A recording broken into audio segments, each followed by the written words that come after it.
Morning. Good morning to you.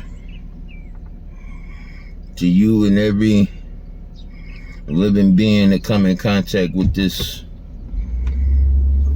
pre-recorded soliloquy or dialogue, I should say.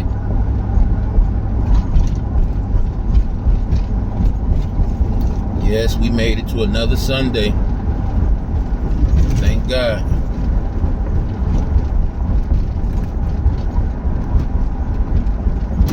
Because as we well know, a lot of us didn't make it.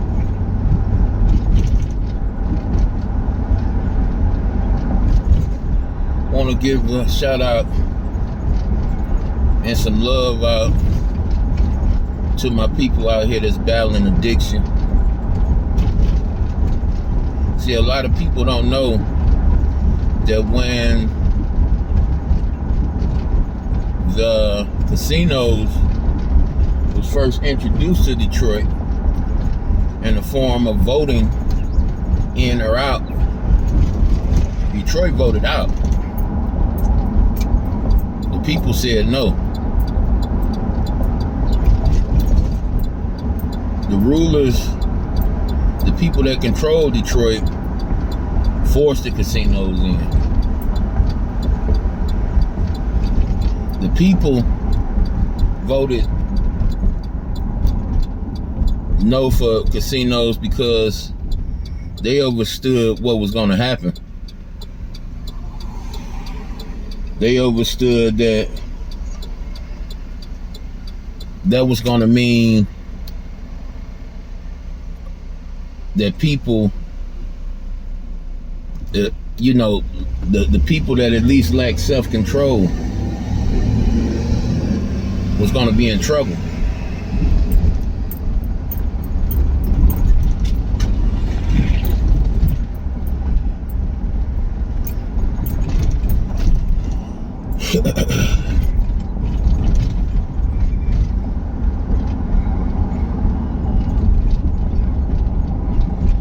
And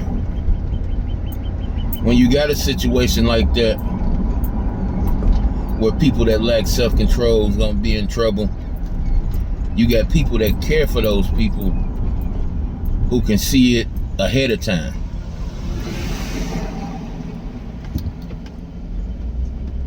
Now that's one form of addiction. I never really looked at it as addiction until they start building the casinos and you start seeing Gamblers Anonymous platforms pop up everywhere in Detroit, on the buses, signs on the bus stops, billboards, TV. You don't really see it on TV like that no more.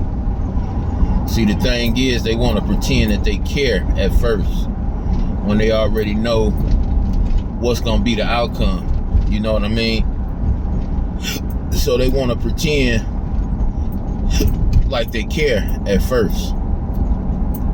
But in all actuality, it's just a smoke screen. You know? Because I haven't looked at TV in a while neither, but now YouTube show a gang of commercials. If you don't buy your premium channels on a Fire Stick or something like that, they show commercials now. So yeah, I'm gonna go back to it. I haven't seen a Gamblers Anonymous commercial since they was building the casinos. I haven't seen them. So,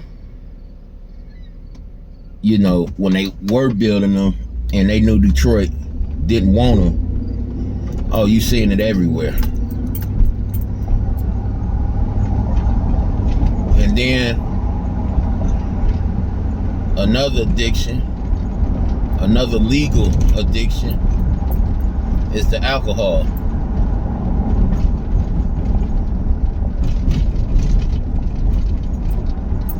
You don't see a FanDuel or some type of gambling commercial,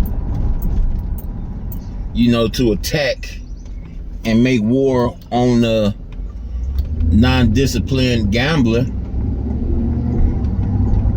Then you got a alcohol commercial, beer, whether it's beer, wine, liquor, on the undisciplined drinker.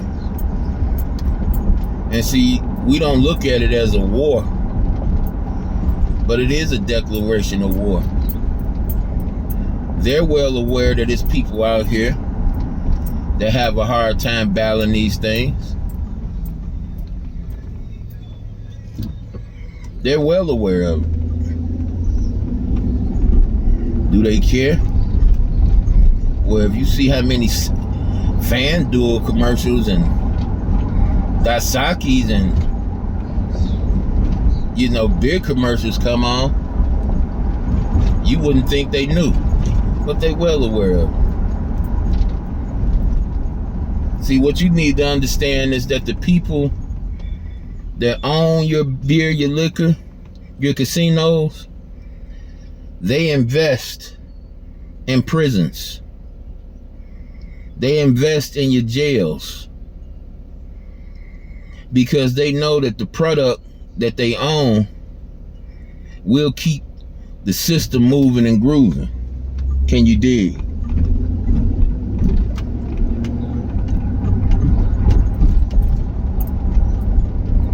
See, the system in itself don't like people like me. And we are an extinct people. There's some people out here like me that's just looking for a coin. You understand? They not out here because they like exposing corruption. They out here because they want a coin or some type of fame. I just enjoy exposing, bringing out truth. I used to be one of those ones that sit up and argue about who's the greatest sports player, the greatest singer, and who did this and who did that. I used to be that guy.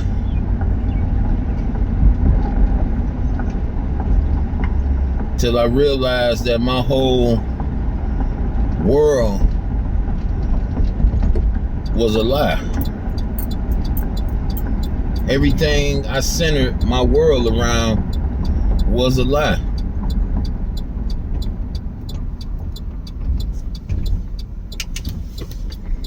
For instance, I always thought as long as,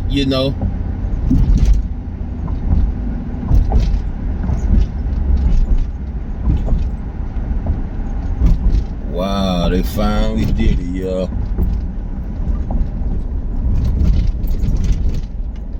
A whole new court and jail system. Wow. Wow. And they got the juvenile detention center right next to it. Wow. Wow. So they moved it from downtown. Or should I say they're moving it from downtown. And y'all just seeing where they putting it at right there. Yeah, I'm taking a long way to work today, y'all. Feel like a little dry, feel like talking a little bit. I'm sorry, y'all, that just threw me off a little bit. Threw me off of my whole convo a little bit because it's like what's going on. They didn't really report it or send out the alarms on the news. But I know people behind the scenes. And I knew that was going to happen over double-digit years ago. To see it happening, to see that information was accurate, it just blows my mind. Blows my mind. you know. But like I was saying, the people that create your guns, you know, that they got you fighting about, see, all of this stuff was foreseen, I should say. They knew that these times was gonna come. They knew that it was gonna be a overflow of injustice when it comes to law enforcement, to the point where the citizens knew that they had to have their guns. How did they know? Because they understand the Bible. Scripture said in the end times there will be an increase of lawlessness. So when you say an increase of lawlessness, not only is the lawless one living this way, but the people that's supposed to uphold the law is also living this way. You understand? So an increase of lawlessness includes the lawless one and the one that's supposed to uphold the law. And you see it time and again.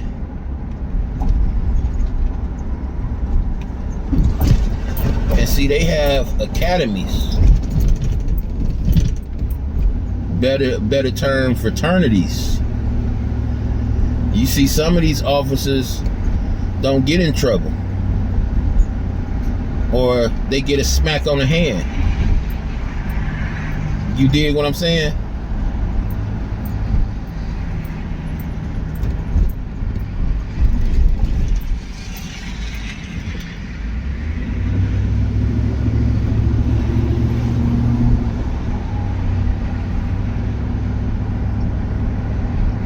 Or they get a smack on the hand.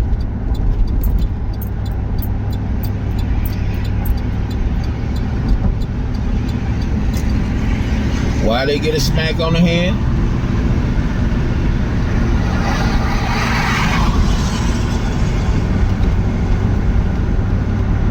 Because they're not supposed to get in trouble.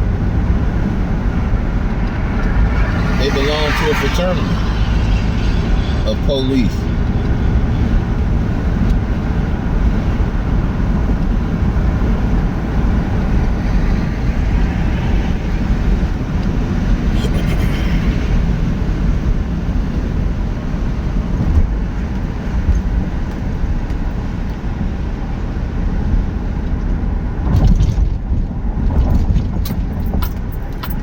So you can see him, you be wondering how he shoot that person and shoot that person and don't get in trouble for it. It's because of who they are, what they belong to. You understand? See, it's bigger. The stage is more bigger than you think. And it's more simpler. It's not that technical. It's either you in or you ain't. That's what it boils down to. You either in or you're not.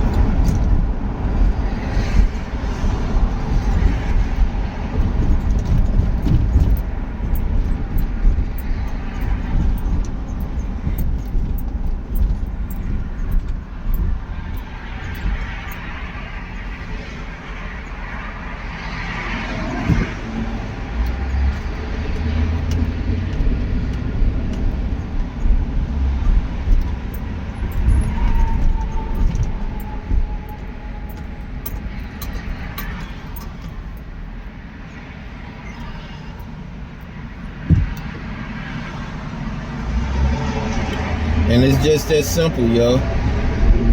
It ain't nothing technical. It ain't. You do the right thing and right things will happen for you. Nah. See, that's kind of the lie that I was living. Because I'm pretty sure some of you that's my age or maybe even younger, I'm pretty sure y'all experienced by now that you can do the right things and bad stuff still happen to you. I'm pretty sure you experienced that. You know? See, that's the reason why I choose Jehovah. Because I understand all these things, because I understand who the ruler of this world is. I understand who he is, and I understand what he stands for. His main motivating factor is deception at all costs. It's people, believe it or not, that love his ways, that uphold his unrighteousness, and he even deceives them.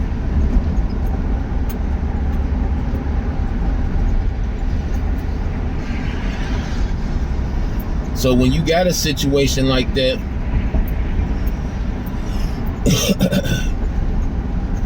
you have to face the reality. Bad stuff is gonna happen. Bad stuff will befall you without you even egging it on. So it's about just truly understanding who you are and where you are. And as long as you get that part right, you know, knowing is half the battle.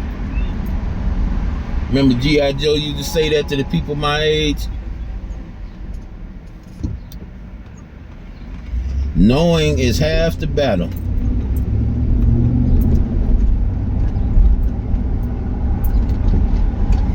You know, knowing takes a lot of the technicalities out of you.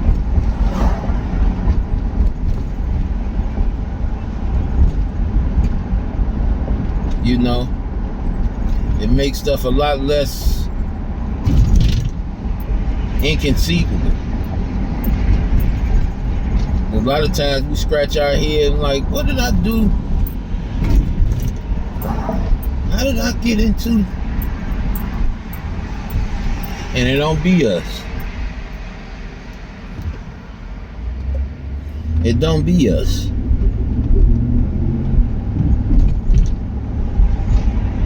See, the good Lord say,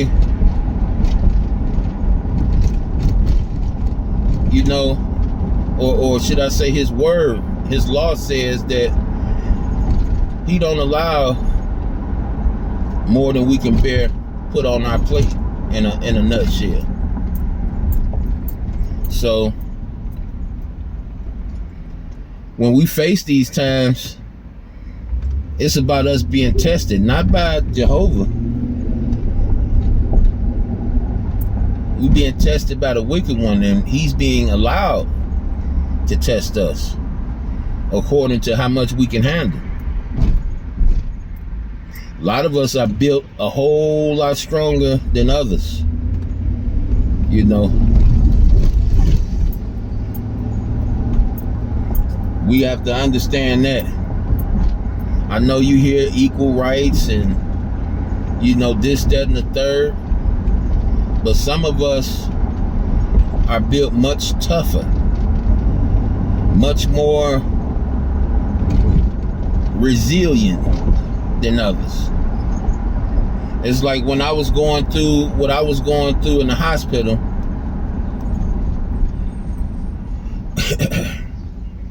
my sister kept on telling me, well, your wife, you know, when I woke up, man, I'm glad I wasn't put in a situation like your wife, boy. Your wife was, oh my goodness.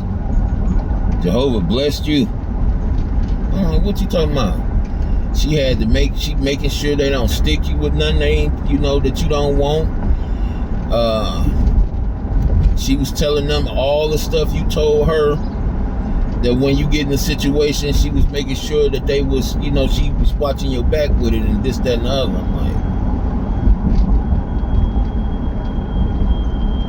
and it was like they wasn't giving her no time to make the decision.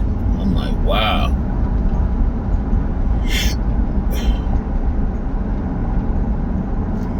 Like, I'm glad it wasn't up to me. I'm glad it was her, you know.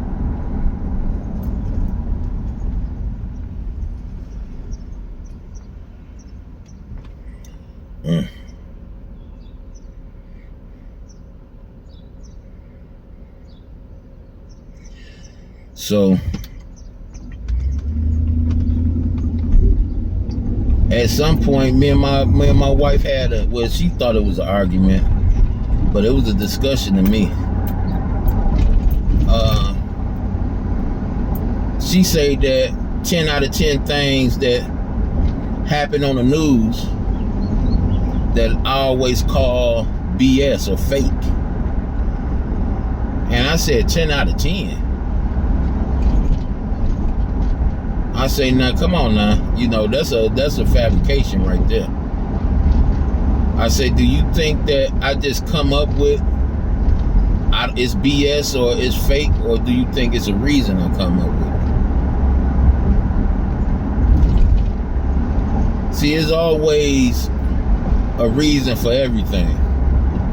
For instance, dude supposedly just pulled up on a little kids park yesterday out here in the suburbs of Detroit and just start opening fire on just innocent people.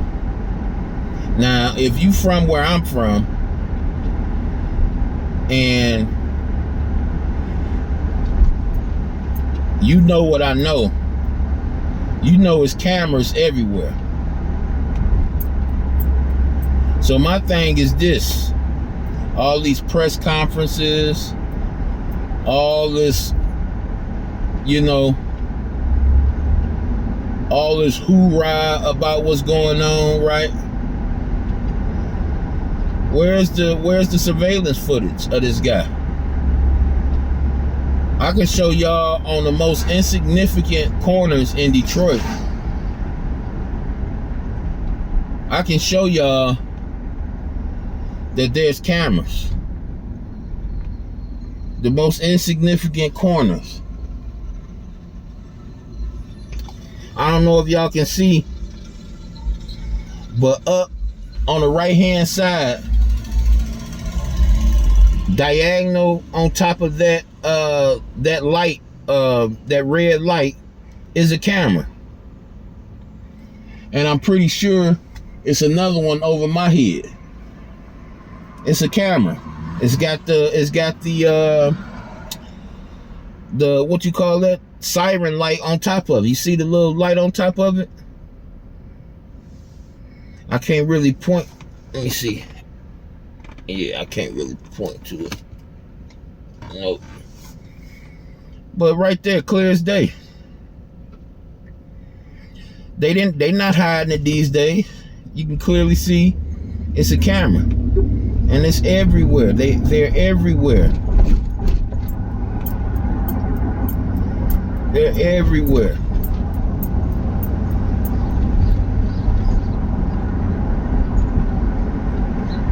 Just look up whenever you get a chance. You going through your neighborhoods, just look up. They got them in the most insignificant places, where places you think is most insignificant.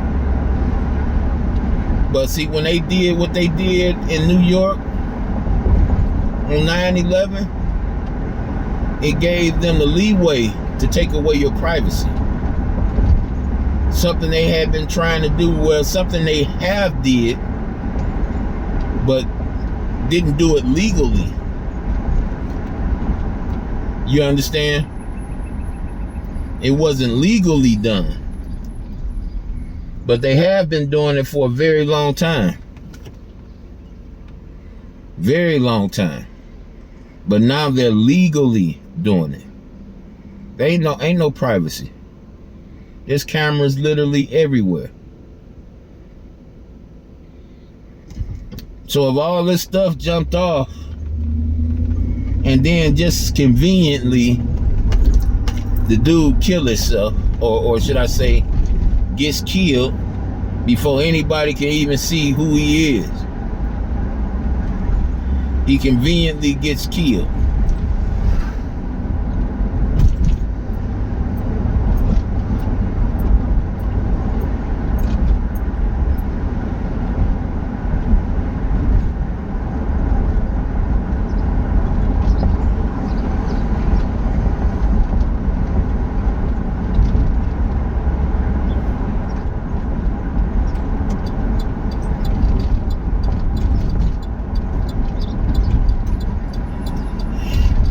But shout out to my people that's battling these legal addictions. Shout out to you. And you in my prayers.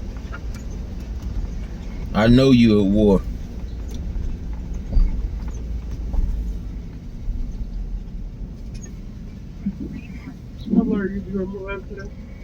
Hey, can I get a large caramel macchiato with a little extra caramel on that, please? I got you. Well, caramel this or caramel syrup? I think the syrup. I got you anything else? You know I want the hot one, right? Yeah, I got you. Okay. Yeah, that's it. First one that's Yeah.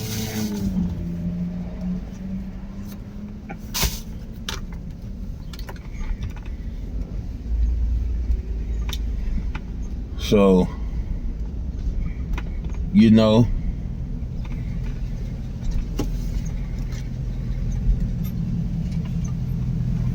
how long was it gonna be 487? yep. So we got to be aware of these things. Keep it in mind. You know, you be thinking, you too, brother. You be thinking people just be a-holes and just signaling you out.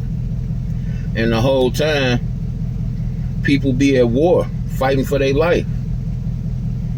You know what I mean? Fighting for their life.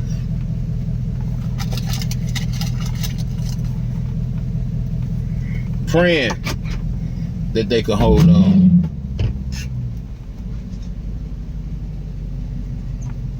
Praying, just fighting and scratching to hold on. You know? Just keep that in mind. You run into a messed up personality. Like me. You know, these guys, what y'all gotta understand is that majority of the people on this app is sick people. You got guys, I don't even imagine going to their page, hearing what they got to say, because I know they toxic. But these people supposed to have families and supposed to have careers. They go out of their way to beeline to you, just so they can do their best to make you feel the way they feel all the time. They do their best to do this. Nothing better to do.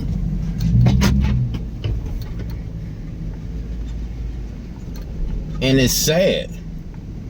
It's sad because a lot of these people don't even know they sick. They don't even know it. They just do it because they think it's normal. And here you got a group of sick people that think it's normal to try to hurt other people because they hurt.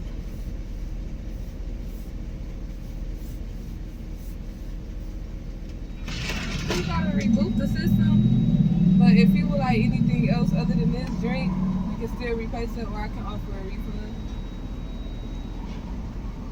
Because I just tried. Well, we just tried to make you a drink, but it keeps saying error. How long is it gonna take for you to reboot it? I'm not sure.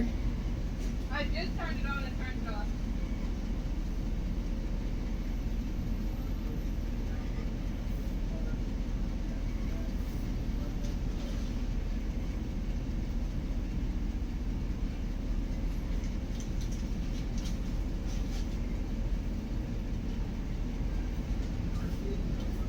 I got a couple minutes. I got a couple minutes. I ain't in no rush yet. What's the matter? I got a couple minutes. I ain't in no rush yet. Okay.